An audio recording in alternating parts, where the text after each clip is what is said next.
नमस्कार, आप सभी का स्वागत है मेरे इस यूट्यूब चैनल में।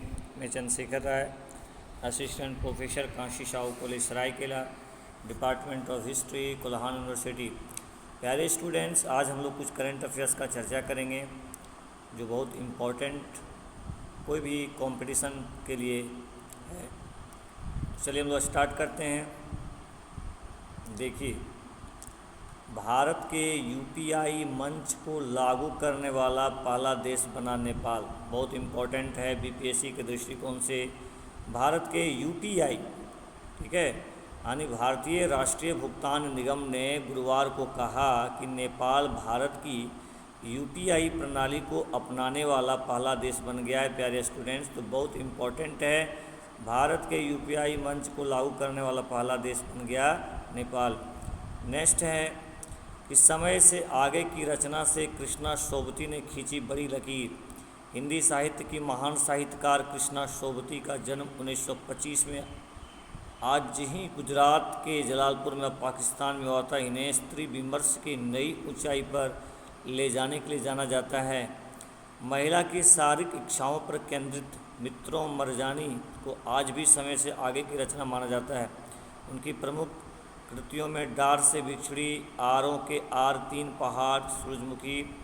प्यारे स्टूडेंट्स, ये इम्पोर्टेंट ये है कि 2017 में ज्ञानपीठ पुरस्कार इनको मिला था और 25 जनवरी 2019 को इनका निधन हो गया। ठीक है, चलिए, बहुत इम्पोर्टेंट है।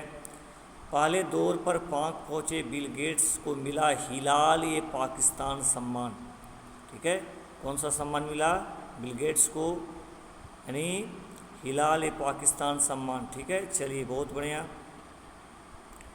बनी सहमति, अब नामीबिया से आएंगे चीते।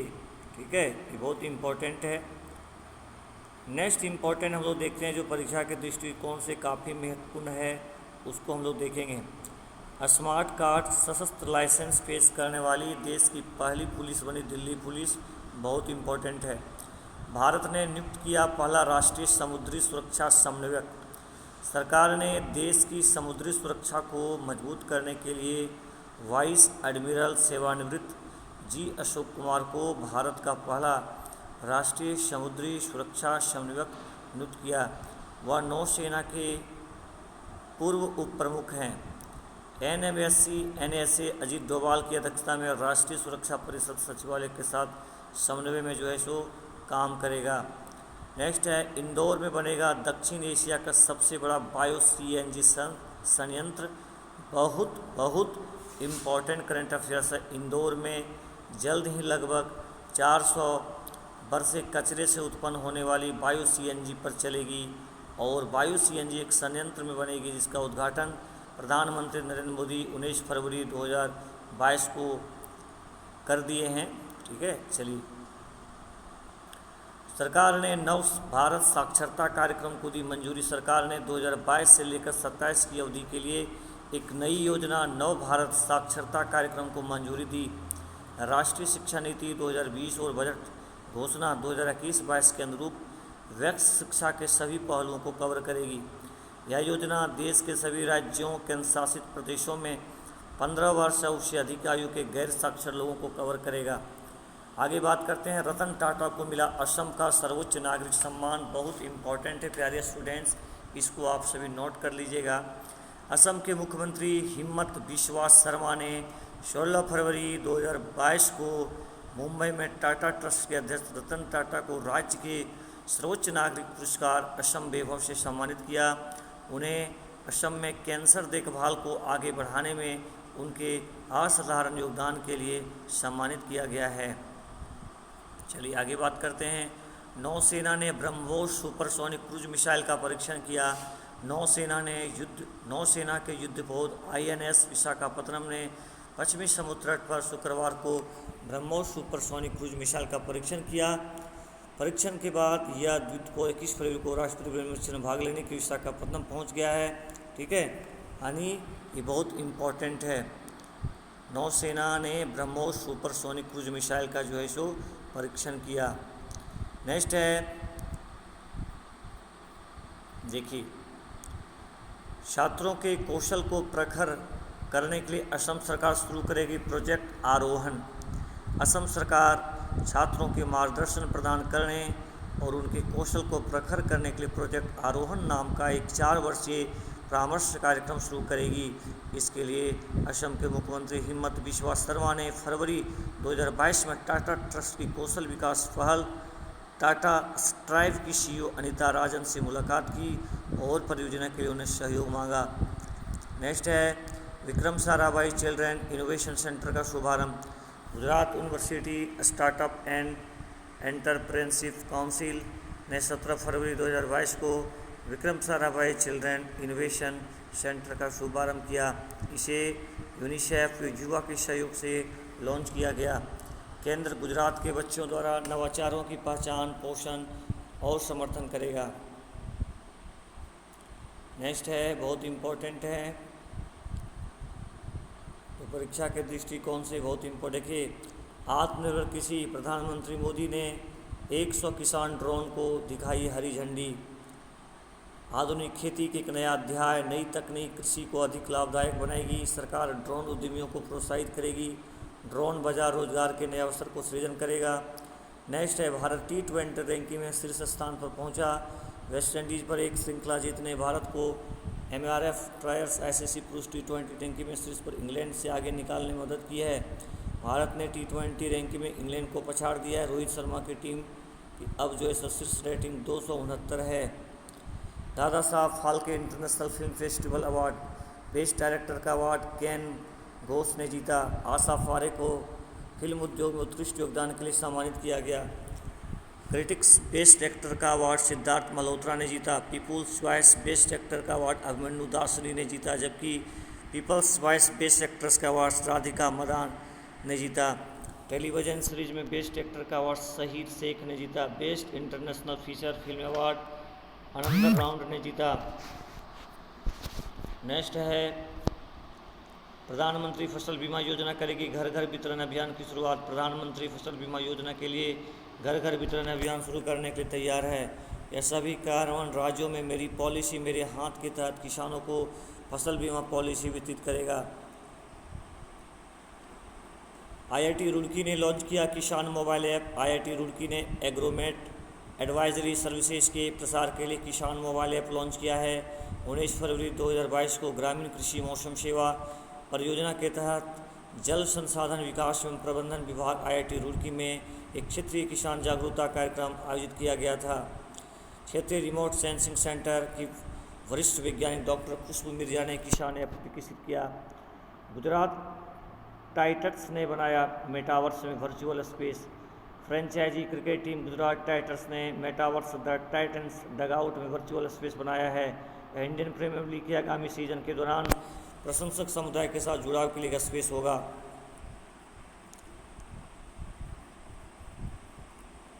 आगे बात करते हैं, बहुत इम्पोर्टेंट है। कोझिकोड में फिरोज खान ने मलयालम भाषा में लिखी सबसे छोटी किताब यहार क्रमम 1.3 सेंटीमीटर लंबी और 1 सेंटीमीटर चौड़ी किताब ने रास रसिका को छोड़ा पीछे। भारत ने एक्सपो 2020 दुबई में जैविक और बागवानी उत्पादों की निर्यात क्षमता प्रदर्शित की है। महामारी के बावजूद भारत का जैविक निर्यात 2019-20 के स्तर से 51% बढ़ा। नेक्स्ट है, भारतीय वायुसेना और ओमान की रॉयल एयरफोर्स 21 से 25 फरवरी 2022 तक जोधपुर स्थित वायुसेना स्टेशन में स्टार ब्रिज 6 नामक एक द्विपक्षीय अभ्यास में हिस्सा लेने वाली है। पिछले 75 वर्षों में विज्ञान और तकनीकी उपलब्धियों का जश्न मनाते हुए DRDO इंडिया 16 शहरों में रक्षा प्रौद्योगिकी का प्रदर्शन करेगा। वैज्ञानिक 11 विभिन्न भारतीय भाषाओं में 33 स्थानों पर व्याख्यान देंगे। चेन्नई की 13 वर्षीय छात्रा हसीनी लक्ष्मी नारायण ने आज उपराष्ट्रपति M वेंकैया नायडू को अपनी आगामी पुस्तक, यानी कहने का मतलब ये बहुत इम्पोर्टेंस है, द फर्स्ट स्टेप की एक प्रति भेंट की पुस्तक विभिन्न क्षेत्रों में 25 युवा अचीवर्स की प्रेरक यात्रा का वर्णन करती है। प्यारे स्टूडेंट्स, आपको पूछा जा सकता है कि द फर्स्ट स्टेप जो पुस्तक है उसके लेखक कौन हैं, तो हसीनी लक्ष्मी। नेक्स्ट है, भारत की एक महत्वपूर्ण उपलब्धि 1983 के बाद पहली बार मुंबई में अंतर्राष्ट्रीय ओलंपिक समिति की बैठक की मेजबानी करने के लिए भारत को चुना गया। ये बहुत बड़ी अचीवमेंट है। G20 के विशेष सम्मेलन में प्रधानमंत्री मोदी ने अफगानिस्तान को मानवीय मदद की घोषणा की। विदेश मंत्री ने भी यूएन के अफगानिस्तान कॉन्फ्रेंस में 50,000 टन गेहूं भेजने की बात कही थी। आज ये पहली खेप अटारी से जलालाबाद जा रही है। हर्षवर्धन श्रृंगला विदेश सचिव। आगे है, बहुत इम्पोर्टेंट है, भारत और ओमान ने की जोधपुर में द्विपक्षीय वायुसेना अभ्यास की शुरुआत। बहुत इम्पोर्टेंट है। विदेश मंत्रालय 23 फरवरी से किया शिल्प उत्सव का आयोजन। ठीक है, इसको भी बहुत इम्पोर्टेंट है। चंडीगढ़ विश्वविद्यालय एनबीए मान्यता प्राप्त करने वाला भारत का पहला विश्वविद्यालय। चंडीगढ़ विश्वविद्यालय को अपने सभी इंजीनियरिंग और एनबीए कार्यक्रमों के राष्ट्रीय प्रत्यायन बोर्ड से मान्यता प्राप्त भी है। यह नेक A+ और एनबीए दोनों मान्यता प्राप्त करने वाला पूरे देश का एकमात्र विश्वविद्यालय बन गया है। इसकी इंजीनियरिंग और एमबीए डिग्री को वाशिंगटन समझौते के तहत अंतर्राष्ट्रीय मान्यता प्राप्त होगी। चलिए आगे हम लोग देखते हैं, परीक्षा के दृष्टिकोण से बहुत इम्पोर्टेंट जो है उसी पर हम लोग चर्चा करेंगे। भारतीय वायुसेना इंग्लैंड में कोबरा वॉरियर्स युद्धाभ्यास में भाग लेगी। ये बहुत इम्पोर्टेंट है। भारतीय वायुसेना 6 से 27 मार्च 2022 तक इंग्लैंड के वेडिंगटन में एक्स कोबरा वॉरियर 22 नामक एक बहुराष्ट्र वायुसेना युद्धाभ्यास में भाग लेगी। भारतीय वायुसेना के लाइट कॉम्बैट एयरक्राफ्ट तेजस इंग्लैंड और अन्य शीर्ष वायुसेना के लोगों के साथ इस युद्धाभ्यास में भाग लेंगे। चलिए, बहुत इम्पोर्टेंट है, परीक्षा के दृष्टिकोण से जो काफ़ी इम्पोर्टेंट है उसी को हम लोग देखेंगे। 2023 को अंतर्राष्ट्रीय बाजरा वर्ष के रूप में घोषित किया गया। फसल कटाई के बाद मूल्यवर्धन और बाजरा उत्पादों की राष्ट्रीय और अंतर्राष्ट्रीय स्तर पर ब्रांडिंग के लिए सहायता प्रदान की जाएगी।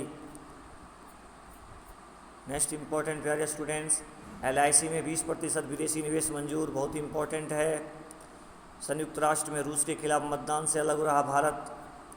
कहा, विवादों का समाधान सिर्फ वार्ता। ये बहुत इम्पोर्टेंट डाटा है। हिलाल पाकिस्तान सम्मान से सम्मानित परोपकारी बिल गेट्स आप सभी जानते हैं। सतत विकास लक्ष्य में मामले में भारत 120वें स्थान पर है। बहुत इम्पोर्टेंट डाटा है। उन्मुक्त वन जीव जंगल का बादशाह 2010 से 2020 तक एशियाई शेरों की आबादी में 64% की वृद्धि।